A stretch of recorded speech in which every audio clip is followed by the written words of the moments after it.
Second year college lang ang natapos ni Ricky sa kanyang pag-aaral. Palibhasa ay nagsimula ng maging malala ang sakit ng kanyang ama na isang driver ng jeep. Dahil dito, ay napilitan siyang pumalit sa pamamasada nito ng jeep na pagmamay-ari naman ng pinsan ng kanyang ina. Isang umaga noon ay kinausap siya ng kanyang ina. Anak, pang isang linggo na ni Papa mo na hindi nakakapamasada. Walang hinto ang pag-ubo niya eh. Wala na rin tayong pera pambili ng bigas. Yung 2,000 na hiniram ko kay tito mo ay naubos na sa gamot at bigas na binili ko nung nakaraan. Kaya mo naman mamasada ng jeep, diba? Puntahan mo si Tito Ariel mo. Sabihin mo na kung pwede, ikaw na muna ang mamasada.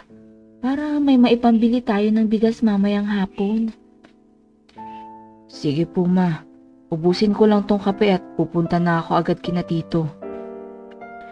Matapos niya nga magkape, ay agad na siyang nagtungo sa bahay ng kanyang Tito Ariel. Hazel, si Tito Ricky, nasaan? Tanong niya sa panganay na anak ni Mang Ariel. Si Mang Ariel ay tinatawag niyang tito sapagkat ayon sa kanyang ama ay malayong kamag-anak ito. Maaaring second o third cousin ito ng kanyang ama. Hindi na nga nila na-trace kung ano talaga ang eksaktong koneksyon nito sa kanila bilang kamag-anak. Meron itong 2 anak, si Hazel na 4th year high school at si Junard na grade 6. Dahil sa gandang taglay ng dalaga, kaya naman nahulog siya rito pero hindi niya inaamin. Nahihiya kasi siya na tawaging nahihibang. Gawa nang naideklara na magkamag-anak sila. Pero ang totoo, hindi nga malinaw kung gaano nakalayo ang koneksyon nila ng pagiging kamag-anak. Pinagot naman ng dalaga ang tanong ni Ricky. Naroon sa kabilang garahe si Papa. Kakaalis nang. Bakit? Kasi makikiusap sana ako na kung pwede. Ako muna ang mamasada ng jeep nyo para may maipambili kami ng bigas. Malala na rin kasi ang ubo ng papa ko kaya hindi na siya makakabalik sa pamamasada. Ganun pa? Ibig mo bang sabihin wala kayong bigas ngayon? Wala eh. Nahihiyang sagot pa ni Ricky. Sabi naman ng dalaga, ito ibili mo ng bigas para naman may maitawid kayo ng ilang araw. Sige na, puntahan mo na si Papa sa garahe. Nagpunta pa naman rito kanina si Mang Julio. Nakikiusap rin na kung pwede, siya ang mamasada sa jeep na pinapasada ni Papa mo. Sige na, punta ka na roon. Oo. Salamat rito ah. Babayaran kita kapag nakapag-ipit ako kaunti. Naku, tulong ko yan sa'yo. Hindi pa utang kaya wag mo nang bayaran. Ang bait mo talaga, Hazel. Maganda pa.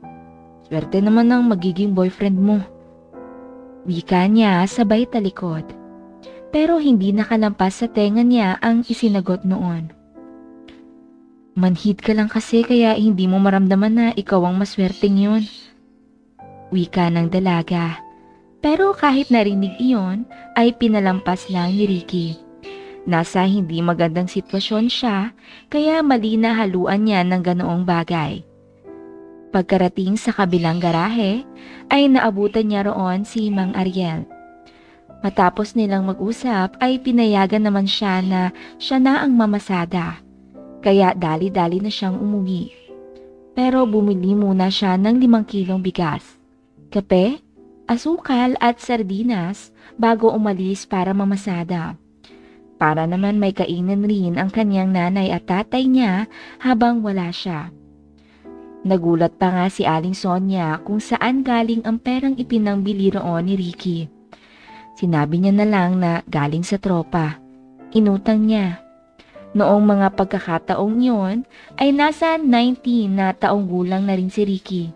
Kaya may tiwala na sa kanya ang tiyuhin na magpasada ng isa sa mga pagmamay-ari nitong jeep. Magmula noon ay nagtuloy-tuloy na ang pamamasada ni Ricky ng jeep at siya na ang naging breadwinner ng kanilang pamilya. Sa kabutihang palad ay nakarecover naman sa karamdaman ang kanyang ama at nakabalik na sa pamamasada. Pero si Ricky ay nawalan na ng gana na ipagpatuloy ang kaniyang pag-aaral. Kaya naman, pinagmaneho na rin siya ng tito niya ng ibang jeep nito. Isang araw noon, habang nakatambay sa basketballan si Ricky, ay nadaanan siya ni Hazel. Kuya Ricky, busy ka? Hindi naman. Bakit? Magpapasama sana ako. May practice kami ng sayaw kaso doon pa malapit sa school. Tinatamad akong magpunta mag-isa eh. Samahan mo ko. Ililibre kita ng burger at coke bago tayo umuwi. Talaga? Oo, promise. Wika pa ng dalaga. Sige, magbibihis lang ako. Sagot ni Ricky at dali-daling tumakbo papauwi ng bahay upang magsuot ng t-shirt na matino, pantalon at sapatos na casual. Agad na silang sumakay ng jeep noong makabalik si Ricky ng basketballan. Pagkarating sa venue ng practice nila Hazel, ay 3 lang silang dumating, samantalang 8 sila sa kanilang grupo. Kaya nainis ang dalaga at nagpa siyang umalis na. Sabi naman ni Ricky, okay lang kahit wag mo na ako ilibre ng burger. Hindi naman natuloy ang practice nyo eh. Sagot naman ng dalaga, Kuya Ricky, kung meron akong ibang lugar na gustong puntahan, sasamahan mo pa rin ba ako? Abay, oo naman. Alangan naman hayaan kita mag-isa. Tsaka maaga pa. Wala rin akong gagawin sa bahay. Kaya nga ako tumambay sa basketballan dahil wala akong magawa sa bahay. Eh di sige, samahan mo ko. Pero wag ka lang magsasalita o papalag ha. Naku, nakakatakot naman yung kondisyon mo. Pero sige, game ako dyan. Ikaw pa ba? Eh ang laki ng utang na loob ko sa'yo pati na sa pera. Wika ni Ricky na kampante sa pagsagot dahil akala niya ay magsa-shopping lang ang dalaga at paghihintayin siya. Kaya sinabihan siyang wag aangal. Sumakay na nga sila uli ng jeep at noong sumapit sa isang kanto sa unahan ng sentro, ay biglang pumara at hila-hila siya sa kamay. Tapos tuloy-tuloy silang pumasok sa entrance ng pulang gusali kung saan may mga pribadong silid. Napatingin si Ricky sa dalaga. Magtatanong sana siya kung bakit sila naroon. Pero inunahan siya ng dalaga at sinabing, nag-promise ka kanina na hindi ka magsasalita at hindi ka rin papalag, di ba? Naitiko muli ni Ricky ang kanyang bibig at sumunod na lang sa hila ng dalaga. Iyon ang nagbayad ng room tapos nagtuloy na sila sa 3rd floor ng gusali. Pagkarating roon ay hindi na napigilan pa ni Ricky na magsalita. Uy Hazel, teka lang. Magsasalita na ako pero hindi ako angal. Alam naman natin pareho kung anong ginagawa ng mga taong nagpupunta rito. Kaya gusto kong itanong kung sigurado ka na ba na gusto mo talaga ito? Tumango lang ang dalaga habang mapungay ang mga mata na nakatitig sa kanya. Kaya tumahimik na rin si Ricky at tinawid ang distansya ng kanilang mga labi at ginawa ang nais ng dalaga. Matagal niya na iyong gusto, kaya wala na siyang balak na palampasin pa ang pagkakataon. Bahala na kung sino ang makaalam. Handa siyang panagutan ang dalaga sa kahihinatnan ng kanilang gagawin. Wala na silang sinayang na oras at inasikaso na kaagad ang isa't isa. Makalipas ang 3 oras, ay lumabas na sila roon. Malapad ang ngiti ng dalaga pero paminsan-minsan ay nasisira ang mukha dahil mahapdi raw ang bagay na iyon sa kanya.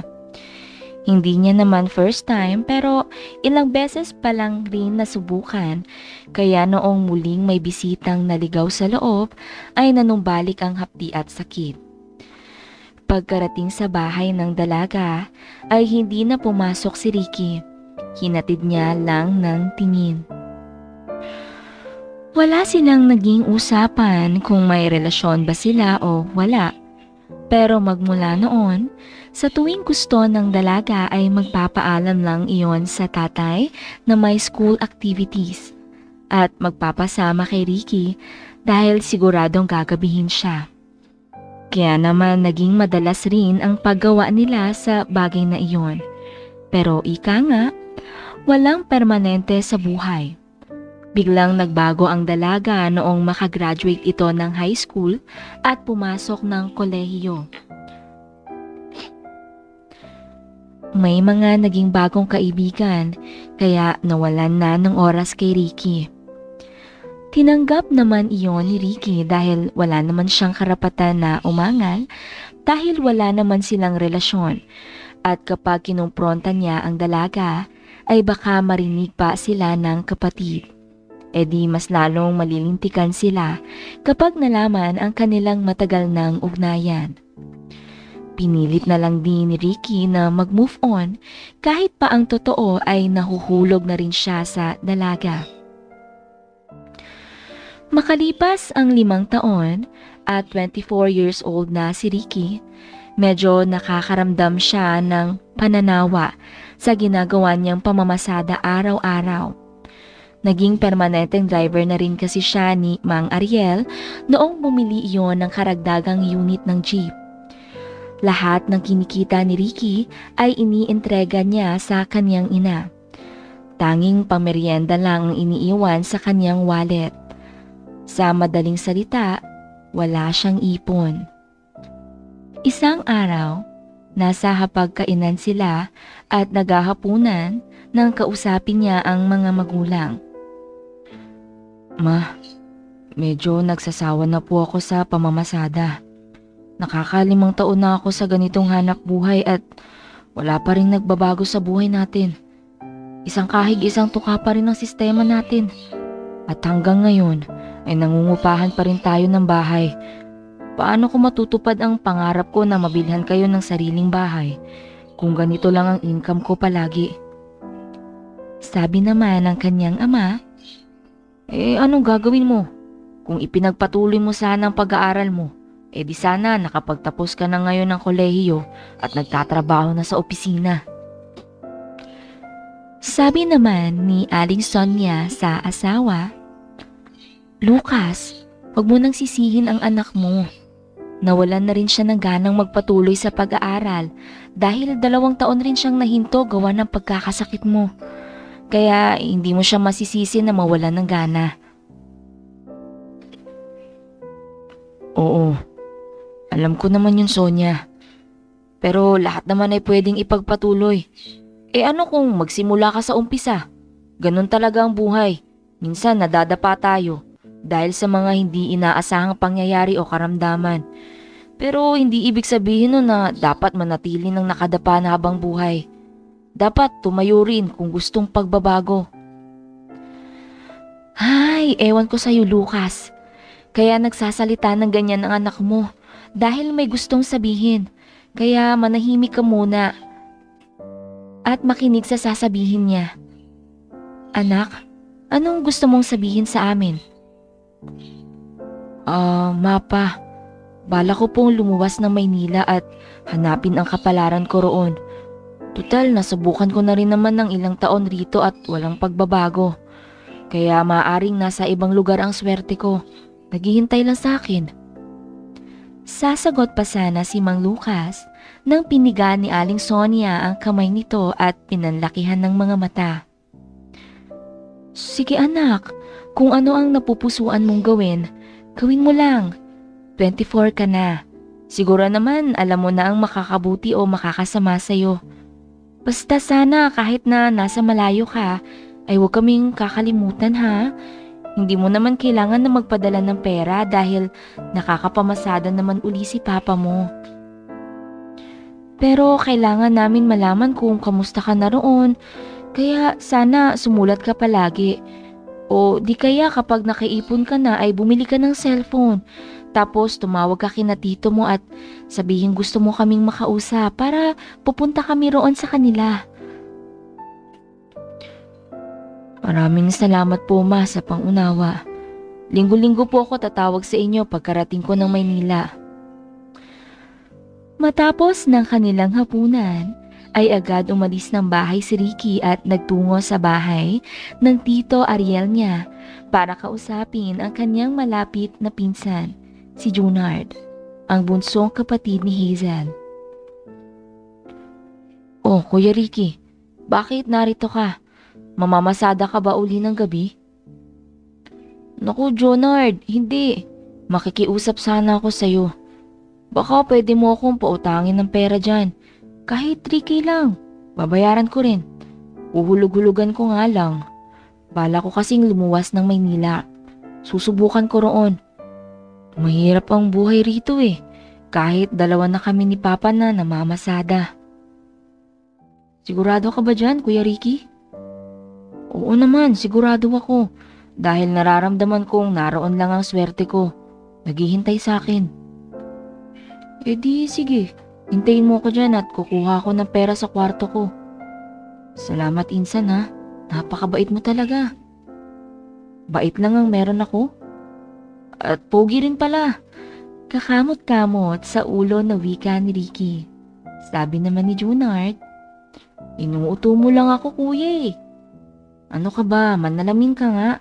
Pagkapasok mo para malaman mong hindi kita inuuto.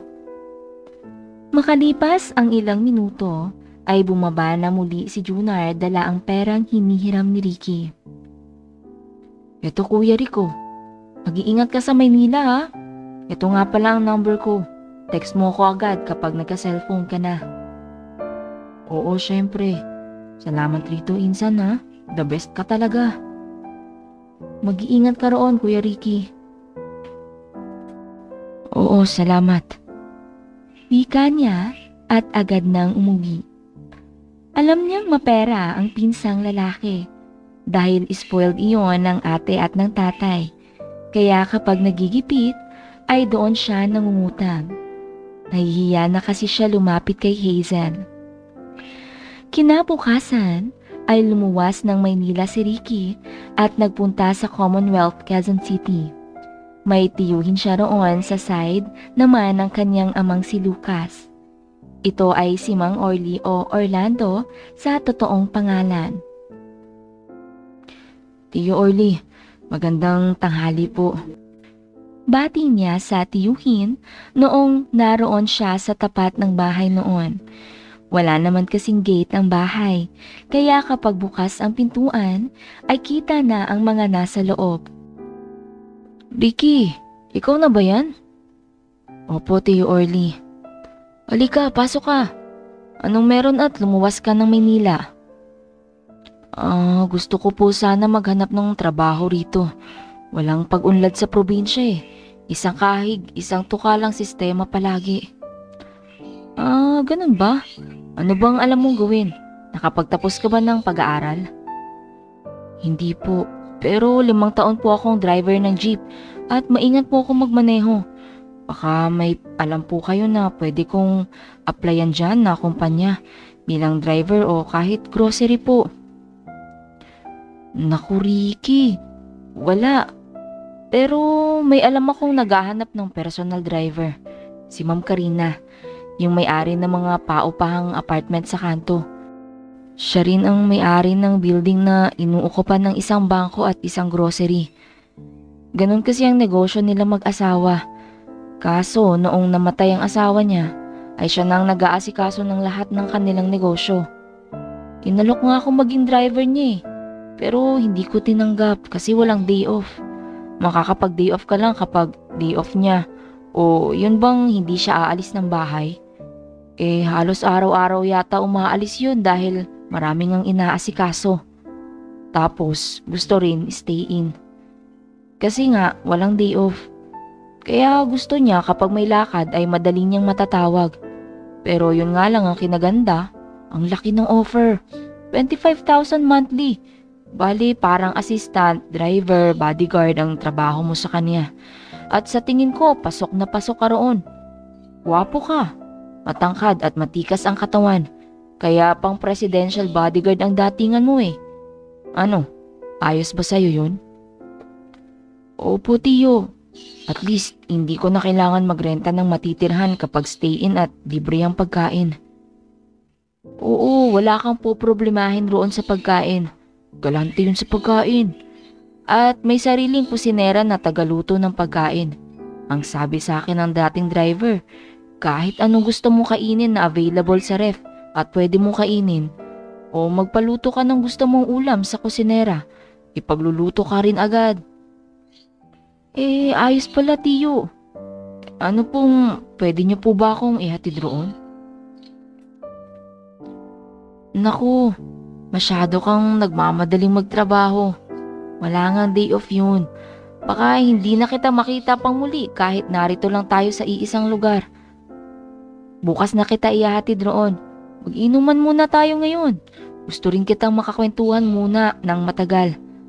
Kamusta si Kuya Lucas? Masungit pa rin ba? Mabuti at pumayag na lumuwas ka. Naku, hindi nga talaga pumayag tiyo. Si mama lang ang nagkumbinsi sa kanya kaya napapayag. Oo sige, dito ka lang ha. At bibili lang ako ng pulutan at alak. Nasa trabaho si Tia Jonah mo. Nasa trabaho na rin ang pinsan mo. Kaya parehong mamayang gabi pa ang uwi ng dalawang iyon. Maiwan muna kita dyan. Okay po, tiyo. Umalis na nga ang kanyang tiyuhin. Pagkabalik ay pinakain muna siya ng tanghalian bago sila nag-inuman. Kinagabihan ay nakakwentuhan niya rin ang kanyang Tia Jonah at pinsang si Warren. Kinabukasan, pasado 9:00 ay nagpunta na sila sa bahay noong sinasabi ni Mang Orly na si Ma'am Karina. Isang biyudang naghahanap ng personal driver. Agad nag-doorbell si Mang Orly pagkarating sa gate. Makalipas siguro ang 2 minuto bago may nagbukas. Isang magandang dalaga na mga nasa edad 18 or 19 lang siguro. Naka-white floral duster lang ito pero maayos naman ang itsura ng damit. Ano po yun? Tanong pa noon. Sabi naman ni Mang Orly, ako si Orly. Kilala ko ni Ma'am Karina. Narito ako para irekomenda itong pamangkin kong si Ricky bilang personal driver niya. Nagpapahanap kasi siya sa akin. Sige po. Tuloy po kayo. Tapos maupo muna kayo dito sa mga upuan sa hardin. Tatawagin ko lang si Ma'am Karina. Agad na nga tumuloy sina Mang Orly at Ricky sa loob ng gate. Tapos doon sila dumiretso ng pag-upo sa mga bakal na upuan sa may hardin. Tapos ang dalaga naman ay tumuloy na sa loob. Sabi ni Ricky, Tio Orly, anak yun ni Ma'am Karina. Naku hindi, katulong niya yun. Yun na rin ang tagaluto. Bakit? Kursunada mo? Ang ganda no? Opo, ang ganda. At ang laki. Nakangiting wika pa ni Ricky. Natawa naman si Mang Orly. Ilang minuto pa ay may nakita na si Ricky na isang babaeng papalapit. Malayong malayo sa inaakala niyang itsura ng magiging amo. Inisip niya kasi na matanda na at kulubot na ang balat. Pero hindi. Isang ginang na aakalaing nasa 40 pa lang ang edad ang papalapit sa kanila. Pinugan ang katawan at may perpektong kurba. Mahaba at alon-alon ang buhok. Nakasuot ng white silk night dress kaya humuhulma sa damit ang kurba ng katawan. Nasa likuran naman nakasunod ang dalagang nagpatuloy sa kanila. Good morning po, Ma'am Karina. Pati pa ni Orly, Yumuko din si Ricky at mahinang sinabi ang salitang, "Good morning po, ma'am." "Oh, Orly, kamusta? Anong atin?" Ma'am Karina, di ba nagpapahanap ka sa akin ng personal driver? Ire-recommend ako sana itong pamangkin ko. 5 taon na itong driver ng jeep sa Bataan. Maingat itong magmaneho. Hiling din siya sa stay-in at walang day off. Tinitigan ni Ma'am Karina si Ricky mula ulo hanggang paa. Tapos napangiti. "Talaga? Willing ka na walang day off?" "Opo ma'am, wala naman akong pamilyang naghihintay sa akin eh. Kaya ayos lang sa akin kung ganun." "Ilang taon ka na, iho?" 24 years old po ma'am." "Anong height mo?" 5'11" po ma'am. "Maganda ang tindig mo ha. Pwede ka nga maging model eh." "Okay, sige. Tanggap ka na." "Oh, eto Orly. Para sa referral fee mo." Wika ng ginang sabay abot ng 1,000 sa lalaki. Sabi naman ni Ricky, Ma'am, kukunin ko lang po ang bag ko kina Tio Orly. Iniwan ko muna roon eh. Hindi naman kasi ako sigurado na matatanggap agad, kaya hindi ko pa dinala." "Okay, sige. Huwag kang magtatagal ha. May lakad tayo mamayang mga 11:00. Kailangan na kita ngayon." "Opo, ma'am." Sagot naman ni Ricky at agad nang tumayo. Umalis na nga ang magtiyuhin para kunin ang mga damit ni Ricky. "Tiyo, salamat sa pag-offer mo sa akin ha kay Ma'am Karina." "Naku, hindi mo kailangan magpasalamat. Kita mo nga naka-sideline pa ako ng 1K. Pagkakuha ni Ricky ng kanyang bag, ay agad na siyang bumalik sa bahay ng magiging amo. Naroon pa si Ma'am Karina at ang dalaga sa may harding nakaupo lang. Pinaupo ni Karina si Ricky sa isang upuan. "Ricky, kaunting orientation muna tayo ha. Ang sahod mo ay 28,000 monthly. Walang exact overtime pay. Bahala na ako kung gusto kong magbigay dahil based din yon sa mga magiging lakad natin. Mas marami kasi ang araw na saglit lang naman tayo sa labas. Minsan naman ay may mga out of town trip ako, kaya hindi ko masabi. Basta wag mo na yon alalahanin. Hindi naman ako kuripot, basta maayos ang serbisyo at marunong ako tumapat." Ito nga pala si Nancy ang katulong ko rito. Siya rin ang tagaluto ng pagkain at tagalinis. Araw-araw siyang magluluto ng pagkain natin. Pero kung sakaling magutom ka at gusto mo ng ibang pagkain ay pwede ka naman magpaluto sa kanya. Hindi ka pwedeng umalis ng bahay nang hindi nagpapaalam sa akin. May nakahiwalay na bahay sa may likuran. Iyon ang maid's quarter. Pero dahil sa mag-isa lang naman ako rito sa malaking bahay, kaya dito ko na rin pinapatulog si Nancy. Ikaw ang papatulugin ko roon sa extension house. Nasa tabi rin naman noon ang aking garahe kaya madali mong malilinis ang mga sasakyan. Kung may iba ka pang concern ay pwede mong itanong kay Nancy o sa akin. Oh Nancy, ito si Ricky. Bago kong driver at makakasama natin dito sa bahay. Pakisamahan mo ng maayos ha? Opo ma'am. Sagot naman ng dalaga. Oh, tara Ricky. Dadalhin kita sa maid's quarter kung saan ka tutuloy. Sumunod na nga agad si Ricky sa kanyang amo. Nakita niya ang isang bungalow-type house ang nasa likuran noong mansyon. Nakaparada sa harapan ang isang big bike na Ducati, isang tricycle, isang Chevrolet Cruze na kotse at isang Pajero. Muling nagsalita si Ma'am Karina. Yang mga sasakyan na yan ay aasikasuhin mo. Ang Pajero lang naman ang madalas natin gamitin. Pero kailangan mong paandarin kada makalawayang big bike, tricycle at kotse para hindi ma-stock up. Yang tricycle ang madalas mong gagamitin kapag mamamalengke kayo ni Nancy. Ma'am, bakit kayo bumili ng big bike? Nagmomotor po ba kayo? Naku, hindi. Pag-aari yan ng anak kong panganay. Nasa London siya ngayon. nakapag-asawa ng foreigner at naroon na silang permanenteng naninirahan. Naroon din nga ang bunso kong anak na babae, si Micaela. Fashion model rin siya sa London kaya naroon siya. Halos 1 o 2 beses lang kung umuwi rito sa Pinas. O sige na, linisin mo muna itong Pajero dahil gagamitin natin yan mamaya. Saka mo na linisin yung ibang mga sasakyan kapag wala tayong lakad. Sige na, mag-settle in ka na muna sa kwarto at simulan mo na ang trabaho mo. Heto nga pala susi oh. Tapos kapag magpapaandar ka ng ibang sasakyan, kay Nancy mo na lang kunin ang susi. Malinaw ba? Yes ma'am, malinaw po. Sagot naman ni Ricky, tapos tinalikuran na siya ng magandang ginang.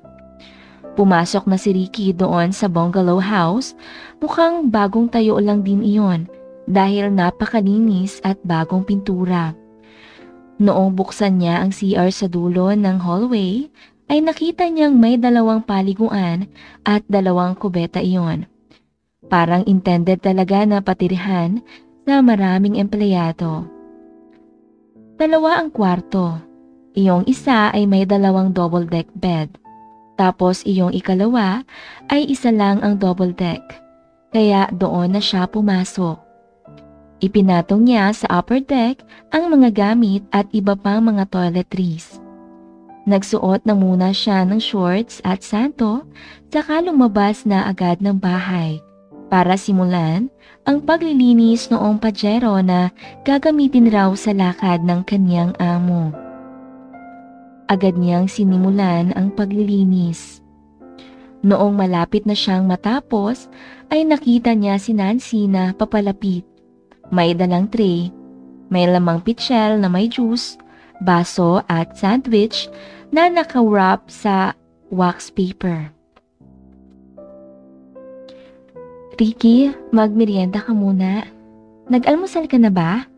Hindi pa kasi ako nagluluto ng para sa tanghalian dahil medyo masyado pang maaga. Kaya sandwich na muna ang kainin mo. Ayos lang, Nancy. Nag-almusal naman kami ni Tio bago kami pumunta rito kanina. Kaya hindi pa ako gutom. Kainin mo na rin muna itong sandwich habang mainit pa.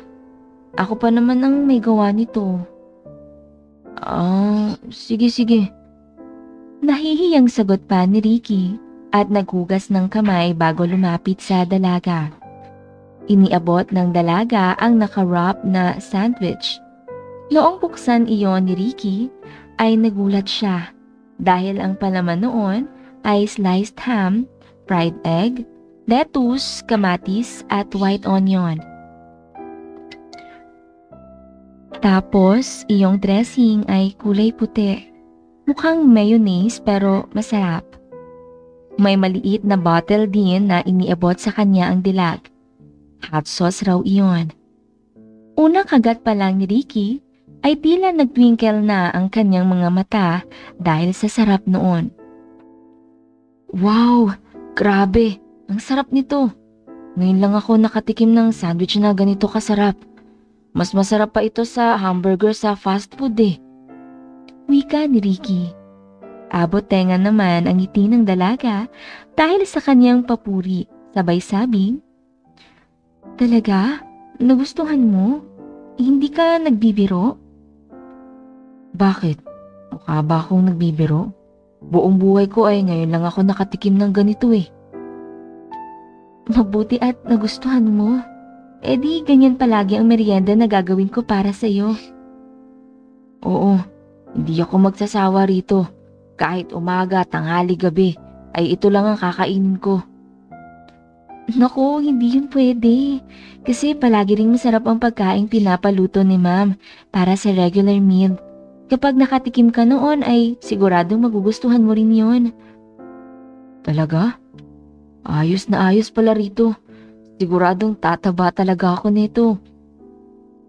Sige Ricky, may iwan na kita ha. May mga gagawin pa ako sa loob. Wika ng dilag, sabay pinunasan ang gilid ng labi ni Ricky kung saan may mga nag-spill na mayonnaise. Salamat uli dito. The best ang gawa mo. wika ni Ricky. Ngumiti lang ang dilag at umalis na para bumalik sa loob ng mansyon. Ang katulong na si Nancy ay 90 na taong gulang. Natagpuan ito ni Ma'am Karina na nagbebenta ng sampagita sa simbahan. Noong ito ay 15 years old pa lamang. Naawa ang ginang sa dalagita, kaya inalok ito na ampunin. Nalaman niyang nasa pangangalaga pala iyon ng stepmother na sugarol. Pinaghahanap buhay, tapos kukunin ang kinikita ng bata. Madalas pang pagutuman. Kaya naman walang pagdadalawang isip ang dalagita na sumama kay Ma'am Karina noong aluking ito na aampunin. At magmula noon ay doon na nanirahan si Nancy kay Ma'am Karina at nagsisilbi bilang kasambahay. Pero hindi naman alila ang turing ng ginang rito. Dahil kung ano ang kinakain ng ginang, iyon din ang sa dalaga. Madalas ring ito asama sa mga bakasyon at binibilhan ng mga mamahaling damit at gamit. Sa katunayan, may magandang cellphone ang dalaga na bili pa sa kanya ni Ma'am Karina. Dahil na rin sa namuhay na kasama ang mayamang amo, kaya lalong lumitaw ang taglay na ganda ng dalaga. Sa edad na 19, ay nasa 5'6" ang height nito. Katamtaman ang hubog ng katawan na may maliit na bewang, pero may nagmamalaki namang kayamanan sa harapan. Idagdag pa sa ganda nito ay ang matangos na ilong, makipot na labi at cute na dimple. Ang balat naman nito ay makinis at maputi. Kaya walang makapagsasabi na ito ay kasambahay ng ginang. Dahil sa itsura at pananamit ay parang anak na nga ito ni Ma'am Karina. Matapos maglinis ng sasakyan ay agad nang naligo si Ricky. Nagsuot siya ng slacks na pantalon na pinaresan ng polo shirt na navy blue ang kulay. Nagsuot na rin siya ng leather shoes kaya formal na formal ang itsura niya. Idagdag pa ang kanyang buhok na neat ang gupit na nilagyan niya ng kaunting gel. Kaya naman masasabing crispy and neat ang itsura niya. Pinaandar niya na rin ang pajero at nagpa-familiarize sa mga functions ng mga boto nito. Makalipas ang 10 minuto ay nakita niyang naroon na sa unahan ang kanyang amo na si Ma'am Karina. Kinakawayan na siya na dalhin ang sasakyan sa harapan. Tumango siya at pinatakbo na ang sasakyan. Pagkarating sa tapat ay sumakay na si Ma'am Karina. Naroon naman si Nancy sa may gate, nagbubukas. Tara na, wika ni Ma'am Karina, kaya agad nang pinatakbo ni Ricky ang sasakyan. Kabisado mo ba ang Maynila, yung mga lugar dito? Hindi, Ma'am eh. Sa katunayan yan, ikalawang punta ko pa lang rito at kakaluwas ko lang kahapon. Naku, ibig sabihin, gagawin mo akong navigator nito. O sige na, ituloy mo lang. Pagdating sa dulo, kaliwa tayo. Dire-diretso na yan hanggang makarating tayo sa Commonwealth Road. May kakausapin lang ako sa isang restaurant, tapos uwi na rin tayo agad ng bahay. Okay po, Ma'am. Magalang na sagot ni Ricky. Kahit medyo nangangapa sa pagmamaneho ng mamahaling sasakyan, ay naka-adjust naman agad si Ricky at naging successful ang trabaho niya sa araw na iyon. Makalipas ang 1 buwan na pagtatrabaho, ay medyo nasanay na siya sa lugar at sa pagiging tahimik ng amo kapag nasa biyahe sila. Isang araw, may lakad raw patungo ng Davao si Ma'am Karina. Kaya naman inihatid lang niya iyon sa airport tapos umuwi na rin siya kaagad. Ang sabi ay tatawag na lang kay Nancy kapag susunduin na siya muli sa airport.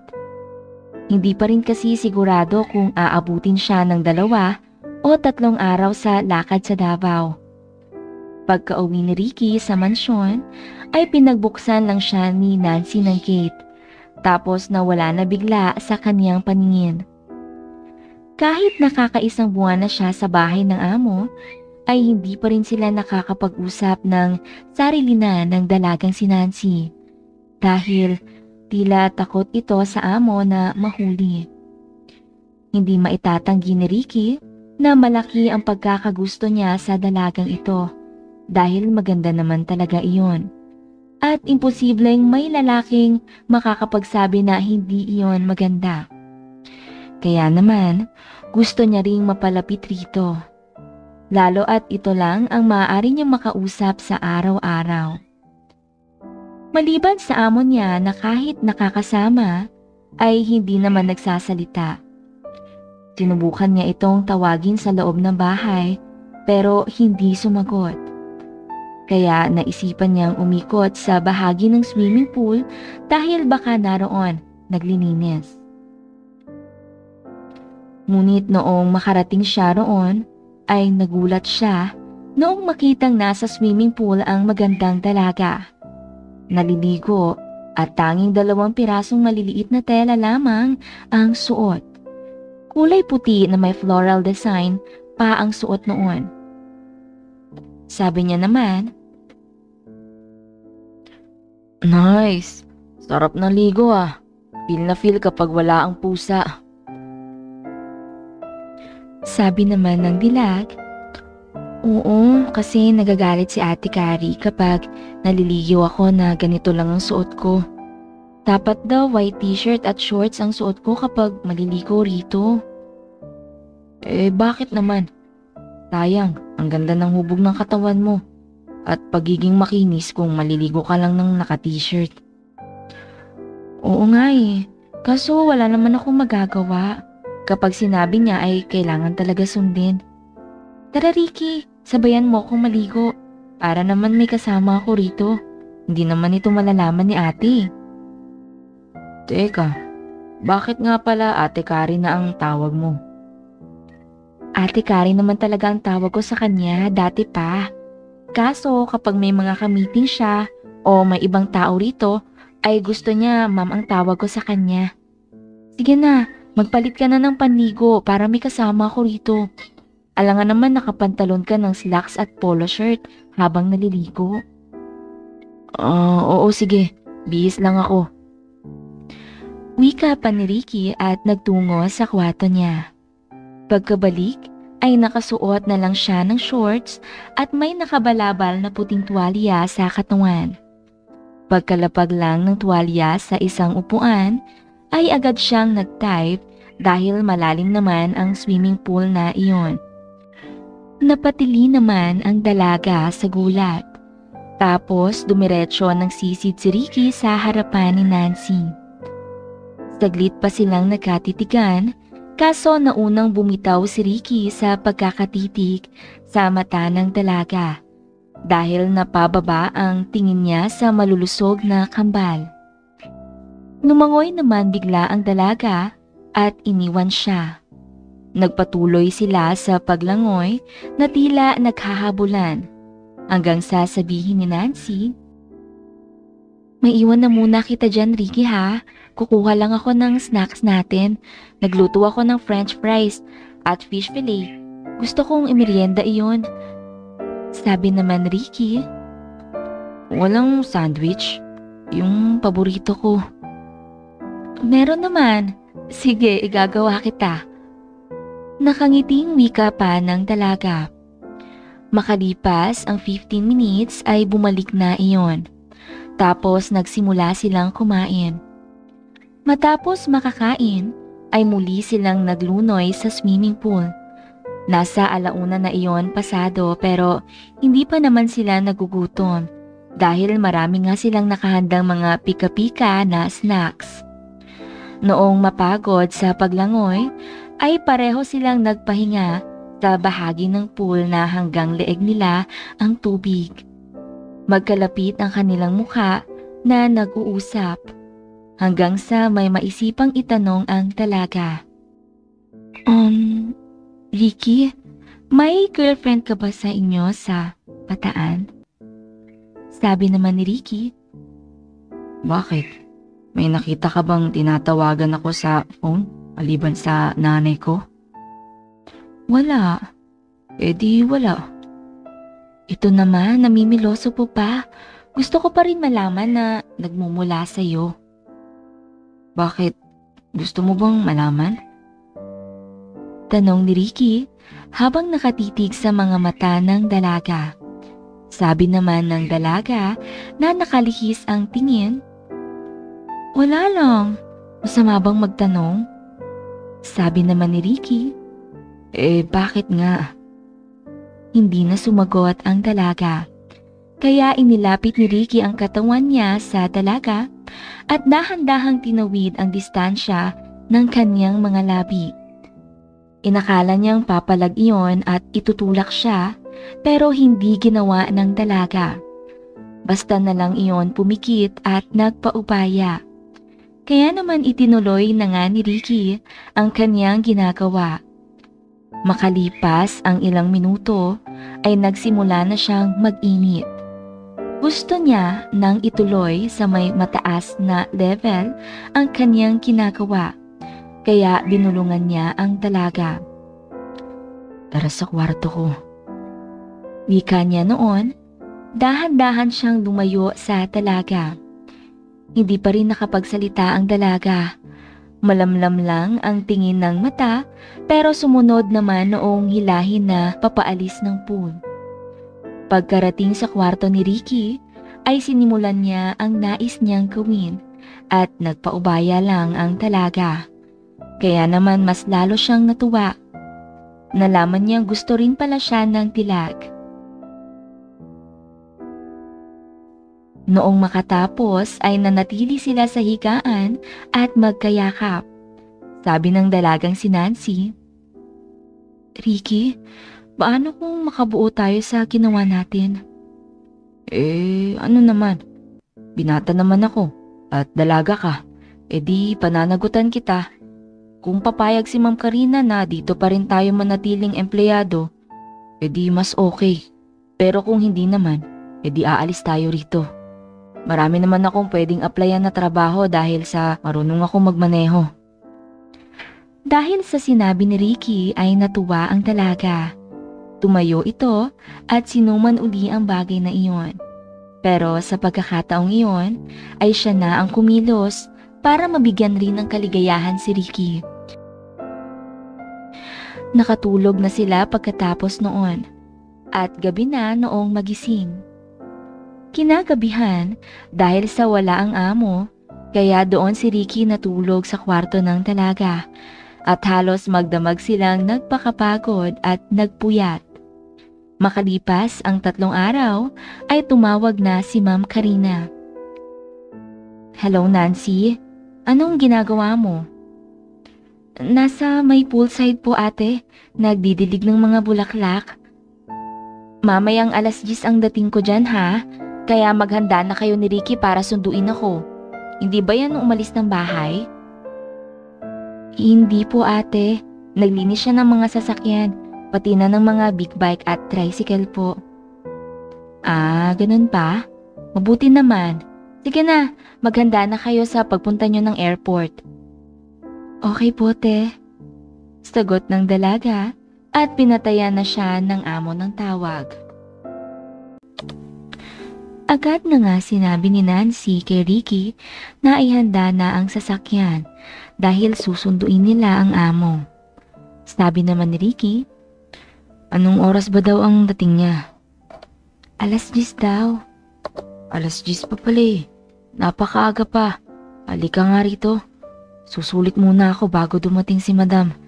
Siguradong balik na naman tayo sa pagiging walang pansinan kapag narito siya. Ikaw talaga, napakahilig mo. Wala kang kapaguran. Ano ba itong ginagawa natin? Tayo na ba? Tanong ng dalaga. Sabi naman ni Ricky, saka na natin pag-usapan yan. Kapag maganda na ang takbo ng ugnayan natin, masyado pang maaga para mag-commit tayo sa isa't isa. Enjoyin na lang muna natin kung anong namamagitan sa atin ngayon. Wika pa ng binata at mukhang sumasang-ayon naman doon ang dalagang si Nancy. Kaya hindi na iyon pumalag pa at nagpatianod na sa gusto ng lalaki. Makalipas ang 1 oras ay bumangon na ang babae. Sige na Ricky, maligo ka na. Kapag tayo naabutan ng traffic, mahihirapan tayong gumawa ng palusot kay Ate Carrie kung bakit tayo nahuli ng dating. Ayaw pa naman nun ang naghihintay. Kaya nga palaging stay in ang gusto niyang driver para kapag gusto niyang umalis ay ora mismo makakaalis siya. Napilitan na rin bumangon si Ricky at naligo na para ihanda ang sarili sa pagsundo sa kanilang amo. Pagkarating sa airport at kakapart pa lang nila ng 15 minutes ay tumatawag na si Ma'am Karina sa cellphone ni Nancy. Narito po kami ate sa parking lot. Sige, pupuntahan ko kayo dyan. Wika ng dalaga at agad nang lumabas ng sasakyan. Ilang sandali pa ay papasakay na ng sasakyan ang dalawa. Hindi ba kayo na traffic pupunta rito?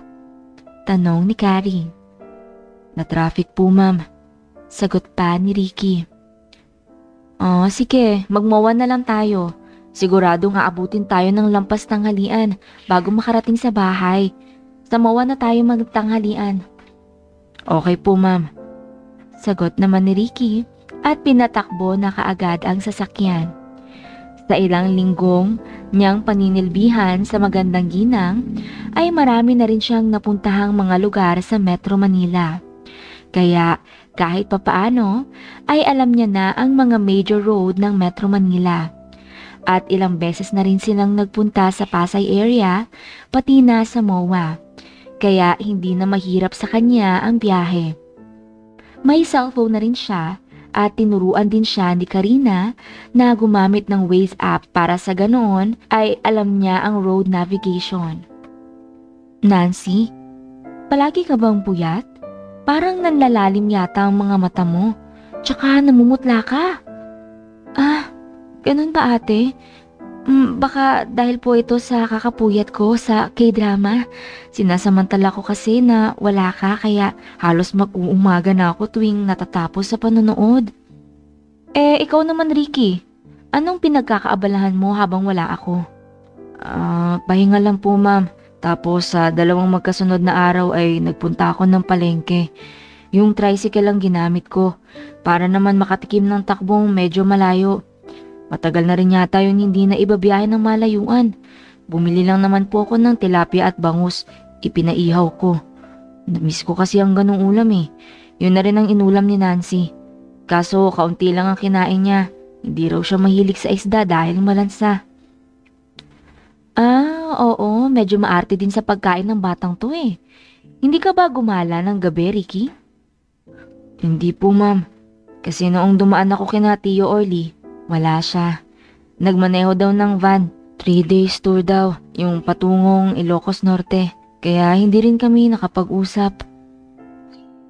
Ganun ba? Opo ma'am. Maiksing sagot pa ni Ricky, tapos naging tahimik na ang kanilang buong biyahe hanggang sa makarating ng MOA.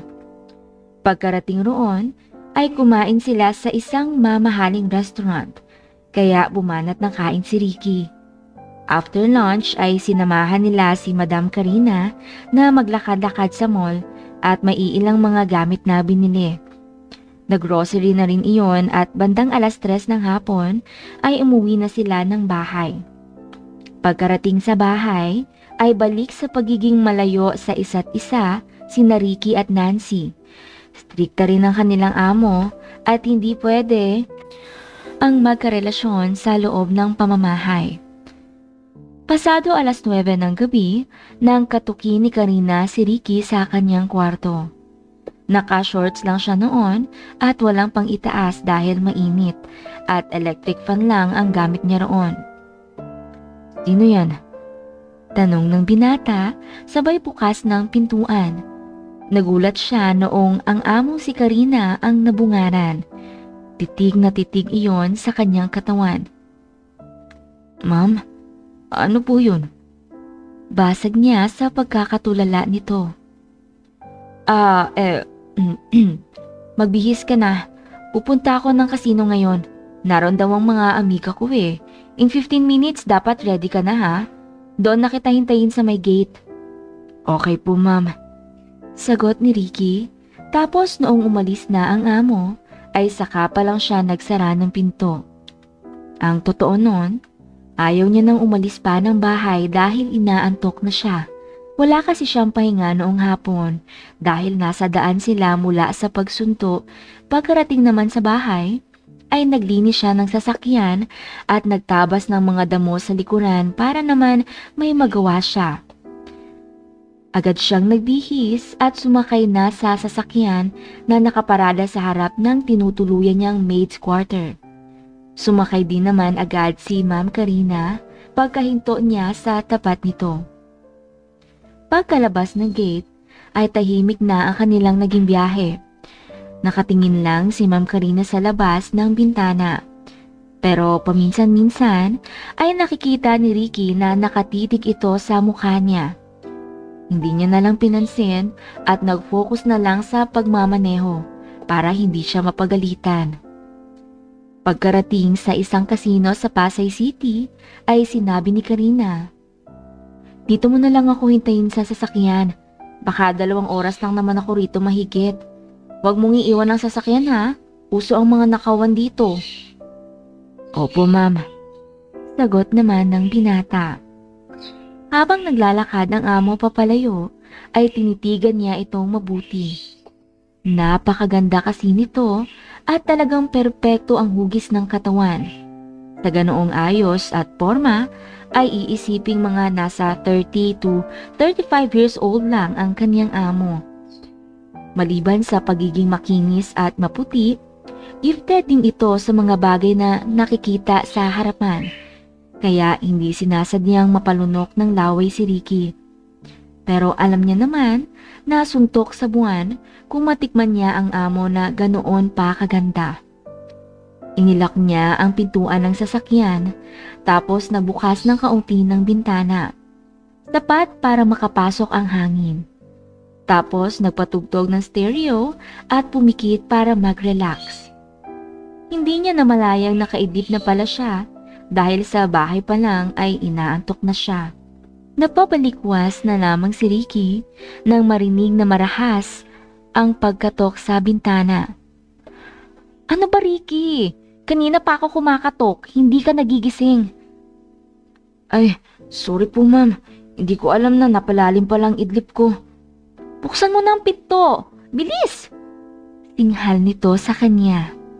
Kaya sa tingin niya ay natalo ito sa sugal kaya ganoon mainit ang ulo. Saan na po tayo sunod na pupunta ma'am? Tanong niya sa amo. Sagalit na natahimik ang amo at napatingin sa labas ng bintana. Sige, idiretso mo lang along EDSA. Sasabihin ko sa'yo kung saan tayo pupunta. Sinunod naman iyon ni Ricky habang ingat na ingat sa pagmamaneho. Lalo at alam niyang mainit ang ulo ng amo niya. Nagulat siya noong ituro noon ang isang kulay na pula at dilaw na gusali kung saan may mga pribadong silid para sa mga magkapares. Naisip niya na baka may kakatagpuing lalaki ang kanyang amo. Matapos makapag-park sa basement, ay sumandal na lang si Ricky sa upuan sa pag-aakalang maghihintay uli siya sa pagbabalik ng amo. Pero nagulat siya sa kasunod na sinabi nito. "Bumaba ka riyan, samahan mo ko." Po, ma'am? Tanong niya. "Sabi ko, bumaba ka dyan. Samahan mo ko sa taas. Ayoko ng maraming tanong ha. Sumunod ka na lang." Okay po. Sagot niya naman. Matapos makipag-usap sa counter, ay tumuloy na sila sa isang pribadong silid. Tila nag-aalangan pa si Ricky na pumasok. Pero noong senyasan siya ng amo na pumasok ay wala siyang nagawa. "Maligo ka na para fresh ang pakiramdam mo." Ma'am, Kakaligo ko lang po bago tayo umalis ng bahay. Maligo ka uli. Sa tingin ko, hindi ka naman inosente para hindi malaman ang dahilan kung bakit kita dinala rito. Ang gusto ko lang malaman kung okay lang sa'yo ito o hindi. Okay lang po ma'am. Wala naman akong asawa o kasintahan na magagalit. Good. Tsaka hindi ito about relationship. Tungkol ito sa pangangailangan ko. Tinanggap kita bilang driver, hindi lang dahil sa marunong ka mag-drive ng sasakyan. Sa tingin ko, nasa tamang edad ka para masabing sobra-sobrang enerhiya para sa bagay na yon. Tama ba? Opo ma'am. Okay, sige. Maligo ka na at mag-order muna ako ng pagkain natin. Nabubwisit ako sa mga amiga ko doon sa kasino. Panay ang buyo sa akin. Ayan tuloy. Natalo ako ng 100,000 ng ganon kabilis. Ay nakita niyang iba na ang suot ng kanyang amo. May ekstrang bisan pala iyon na dala sa bag. Pero tila fishnet sa sobrang kanipisan ang dress na iyon. Nakikita niya ang lahat ng nasa loob. Kaya hindi siya makatingin ng diretsyo. Nakahiga sa kama ang kanyang amo at pinahiga rin siya sa tabi nito. Saglit silang nagkwentuhan tungkol sa mga personal na bagay. Hanggang sa bigla nang kumilos ang amo at sinimulan pawiin ang malalim nito na uhaw. Hindi makapaniwala si Ricky na ganoon kasipag ang kanyang amo magtrabaho.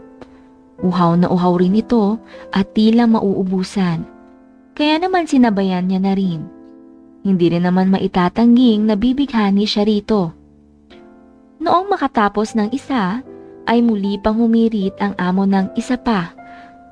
Saka pala silang nahinto noong makatatlo. Dinampot ni Karina ang telepono, saka sinabi sa operator na ipa-deliver na ang kanyang order. Ilang sandali pa, ay may nagdo-doorbell na sa pinto.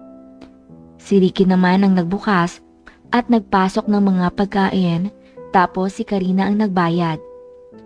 Masaya silang kumain at nagkwentuhan ng mga simpleng bagay. Matapos makakain ay nag-inom sila ng beer na in-order din ni Karina sa establishmentong iyon. Matapos makapagpatunaw ng kainan ay muli na naman siyang inaya ni Karina. Pero sa pagkakataong ito ay ibang mga pamamaraan na naman ang gusto. Itinuro noon ang kakaibang itsura ng furniture sa harapan ng bed. Hindi raw iyon padulasan ng mga bata, kundi upuan na ginagamit, partikular lamang sa gawain na iyon. Lahat ng ipinag-utos ng amo ay sinunod ni Ricky. Para sa kanya, tumatanaw siya ng utang na loob sa pagtanggap noon sa kanya sa trabaho at pagbibigay ng malaking sweldo. Idagdag pa na hindi siya kailangan makipag-usap pa sa bagay na iyon. Dahil kung mga pangkaraniwang dalaga man lang ang pagkukumparahan, ay walang panama sa ganda at quality si Karina. Halos mag-uumaga na sila noong makatapos. Akala ni Ricky ay uuwi na sila ng bahay pero ang sabi ni Karina na matulog na siya dahil hapon pa sila mag-check out. Kaya naman, ipinikit na ni Ricky ang kanyang mga mata upang mabigyan ng pahinga ang sobrang napagod na katawan. Pasado 2:00 noong nakaramdam siya ng pagkilos sa ibaba. Noong una, ay hindi pa malinaw sa kanya ang nangyayari. Inaalala pa lang kung nasaan siya, bakit sobrang lambot ng higaan, at bakit malamig na halatang may naka-on na aircon. Noong kanyang imulat ang mga mata, ay doon niya palang naalala ang lahat. Naroon nga sa ibaba si Karina. May mahalagang pinagkakaabalahan, kaya pumikit na lang si Ricky at in-enjoy ang mga ginagawa ng kanyang amo. At noong magsawa iyon, ay siya naman ang tumayo upang pasayahin rin ang amo sa bahaging iyon. Sa kanila ginawa ang finale o main event. Noong matapos ay pareho silang bagsak sa higaan na hinihingal. Sabi naman ni Karina, "Huwag na tayo rito mag-order ng pagkain. Dumaan na lang tayo sa isang kainan para doon tayo magtatanghalian. Ricky, ayokong may ibang makakaalam nitong ginagawa natin ha. Magmula sa sunod na buwan ay gagawin ko ng 30K ang sahod mo. Plus vitamin allowance na 5K rin monthly. Mag-vitamins ka araw-araw. Mag-order rin ako ng ilang mga basic gym equipments. Doon ko ipapalagay sa bakanteng kwarto. Gusto kong mag-workout ka araw-araw para mas lalong gumanda ang katawan mo at maging healthy ka." "Opo, ma'am," sagot ni Ricky habang nagbibihis. Siya nga pala, wag na wag mong mababanggit ito kay Nancy ha? At ayoko rin na magkaroon ka ng relasyon doon. Kapag nalaman kong may relasyon kayo, pareho ko kayong palalayasin. "Opo, ma'am." Hindi makatingin na sagot pa ni Ricky. Pagka-out nila sa gusaling iyon, ay dumiretso nga sila sa isang kainan bago umuwi. Busog naman si Ricky sa dami ng pagkain. Parang sinasadya na kasi ni Karina na busugin siya ng todo-todo. Pagkarating sa bahay, ay panay ang titig ni Nancy kay Ricky na mukhang gustong magtanong kung saan sila galing ng amo. Pero walang pagkakataon ng dalaga. Sabi ni Karina, "Nancy, sumunod ka sa akin sa kwarto. Masakit ang balikat ko, gusto ko ng masahe. Ikaw naman Ricky, doon ka lang sa likurang bahagi ng bahay. Ayokong pakalat-kalat ka rito sa mismong mansyon o sa harapan." "Opo, ma'am," sagot ni Ricky na nakayuko lang. Isang gabi noon, malakas ang ulan. Maagang umakyat si Karina sa kanyang silid. Uminom pa nga ng gamot sa sipon dahil sinisipon ito at sinabing wag na siyang iistorbohin roon. Kapag may tumawag sa telepono, ay sabihin na lang daw na natulog na siya ng maaga dahil masama ang pakiramdam. Natuwa si Nancy sa narinig. Mahigit 2 linggo na siyang naghahanap ng pagkakataon na mapuntahan si Ricky dahil sabik na siyang gawin nila uli ang bagay na iyon. Kasi mukhang bantay sarado sila pareho ni Karina. Kapag umaalis naman si Karina, ay siguradong kasama si Ricky kahit pa 2 hanggang 3 araw silang nawawala. Kaya ang paalam ay business trip, pero ang totoo ay nagstay lang ang 2 sa resort sa iba't ibang lugar upang masolo ang isa't isa nang walang makakaistorbo. Noong sumapit ang 10:00 ng gabi, ay sigurado na si Nancy na tulog na talaga si Karina at agad na siyang sumalisi at lumabas ng bahay. Nagtungo siya sa maid's quarter kung saan naroon si Ricky. Agad siyang kumatok. Pagkabukas ay nakita niyang walang damit pang itaas ang binata. "Ricky, namimiss na kita." Wika noon at agad dinaluhong ang binata. Napangiti naman si Ricky dahil kahit naman halos walang palya sa isang araw ang serbisyo niya sa among si Karina, iba pa rin talaga si Nancy dahil mas bata ito at sariwa.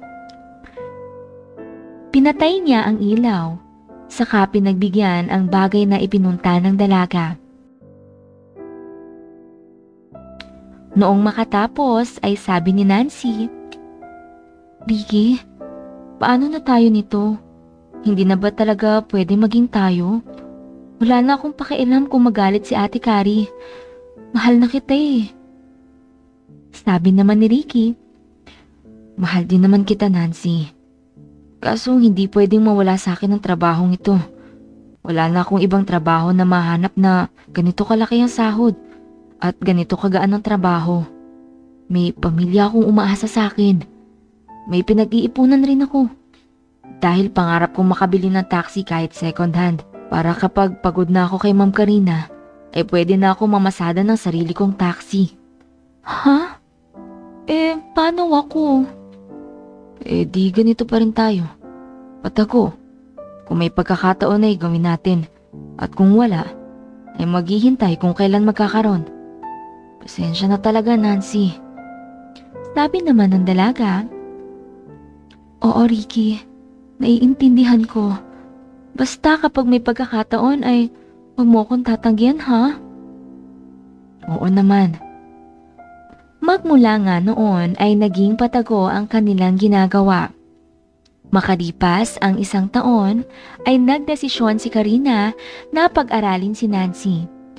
Pinag-boarding house iyon malapit sa school at every 2 weeks lang kung payagan ang dalaga na umuwi sa mansyon ni Karina. Kaya naman mas lalong lumabo ang ugnayan ni Nancy at Ricky. Hanggang sa magkaroon na rin iyon ng kasintahan na kaklase lang din. Baliwala naman iyon kay Ricky dahil si Karina talaga ang iniingatan niya dahil sa napakalaking pasahod nito sa kanya. Magmula noong mag-boarding house si Nancy, ay doon na si Ricky pinapatulog ni Karina sa kanyang kwarto. Inakala ni Ricky na habang tumatagal ay magde-develop ang relasyon nila sa pag-ibig. Pero lumipas na lang ang 5 taon ng paninilbihan ni Ricky roon ay wala pa ring nagbago. Gagawin nila ang bagay na iyon, tapos wala na. Tatalikuran na siya. Tapos kapag nasa harap ng ibang mga tao, ay isang normal na driver pa rin ang turing sa kanya. Iniiwan siya sa parking lot upang doon maghintay kahit pa buong araw.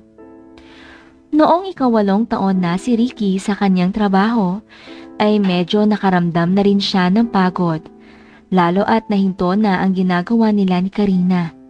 Nagkaroon na kasi iyon ng kasintahan na 22 years old lang ang edad. Siya ang tagahatid sa amo kung pupunta sa resort at doon na lang siya matutulog sa sasakyan. Ang amo niya naman ay iyong kasintahan na ang kasama sa unit. Doon na na-realize ni Ricky na talagang driver lang ang tingin sa kanya ng amo at tagapagpawi ng uhaw nito sa ganoong bagay. Kaya noong makaipon na siya nang higit pa sa kailangan ay nagpasya na siyang umalis. Hindi naman lang siya pinigilan ni Karina. Ang sabi noon na wala raw problema na umalis si Ricky. Dahil marunong din naman mag-drive ang boyfriend niya, kaya iyon na lang ang gagawing driver sa lahat ng oras. Pagkabalik ni Ricky sa kanilang lugar, ay nabilhan niya na ng bahay at lupa ang kanyang mga magulang. Nakabili na rin siya ng isang second-hand na jeep at ibinigay sa kanyang ama para iyon na ang gamitin pamasada at hindi na makikiboundary sa iba. Siya naman ay nakabili ng second-hand na taxi na kanyang minamaneho. Doon na rin siya nakahanap ng kanyang naging kabiyak sa kanilang lugar at namuhay ng tahimik. Wakas. Ayun, my loves. Dito na po nagtatapos ang kwento ng buhay ni Sir Ricky. Sana iyong nagustuhan ang kwentong ito. Bago matapos ang video, sana ay mag-subscribe ka na rin muna para makasama pa kita sa iba pang maraming mga kwento na ia-upload ko rito. Mag-iwan ka na rin ng komento o pagbati sa akin para alam kong nakasama kita sa kwentong ito. Salamat my loves ha! See you in the next story. Bye-bye and